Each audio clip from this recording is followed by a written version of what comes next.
If you've lost your ex and you want them back and you're watching Get Your Ex Back advice and people are saying, hey, look, just level up, just level up, just level up. And you're already a super high level guy or gal and you're just like, hey, what else can I do? Watch this video. Leveling up is great, right? Everybody should be going to the gym, being social, making friends, taking on a hobby that gives them an edge, reading books, all this stuff, right? Like personal development is personal development, but it's not necessarily dating advice, even though it is something that will help you, right? But if your body's already 1,000% on lock, your money's good, you've got your life well established, and you're still having problems, trying to reattract this person who you love, yeah, there's more to it than that, right? Attraction is an art. Personal development plays into that, right? You want to be the highest level guy, highest level gal, so that way you can attract your equivalent. But you're having a more specific problem. You need to learn this art as it pertains to the object of your desire. And we have to be careful here, right? Because if you are outcome dependent and you tunnel vision on the result of getting your ex back, you'll never get them back because they'll sense that you want it and you need it too much and they'll lose interest. You'll never get them back. So you need to diversify your attention. You need to possibly talk to other guys or other girls, depending on your story. You need to focus on personal development, things like that, which maybe you already have this already put together life that's, really good. But you will need to diversify your attention to occupy your mind enough to where you're not chasing.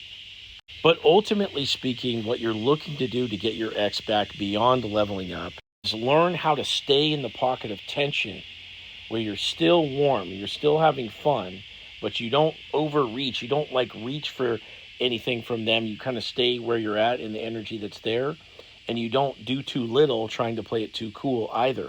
And there's another skill of being able to rattle shit off the cuff in the moment, right? This is something that you can develop. This is what improv actors do. This is what comedians do. And people that are really, really good on dates, and you might have even had this banter already with your ex, people that are really, really good on dates, it's like fuck boys and, or people that just have become serial daters, they're going to develop this skill as well. And maybe you naturally have this skill, but it's kind of gone away because you're walking on eggshells with your ex. Stop walking on eggshells. Stop being afraid of the bad result that's going to happen and start to, you need to have your clear mind when you're interacting with them. And you want to be able to use, that clear mind to sort of interface with the environment and make a joke on the spot about whatever's around you. Like, oh, there's a grill joke. There's a hot tub joke. Like whatever's being said at the moment, you can link it to the grill, to the hot tub, to the birds and the fucking bugs that you can hear out here.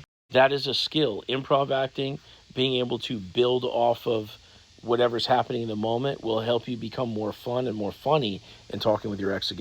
Other aspects of the skill come from pure experience. On average, how much to hang out without overdoing it, when to ask for dates, how often they go on the date, like I just said, how long to date them for before you ask the question of getting back together. These are all things from experience. There's a blueprint of, how much is too much and how much is too little and exactly the timing of getting back together.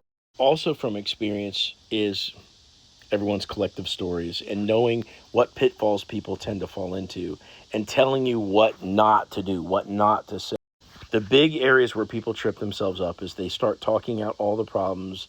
They get jealous about somebody else. They ask to get back together too soon. They, profess their feelings and they make it too easy for their ex. They try too hard, or they hang out too much. They move too quickly. These are the big things that people mess up, and you have to know what to do situationally to be able to go the left part of the fork in the road instead of the right one.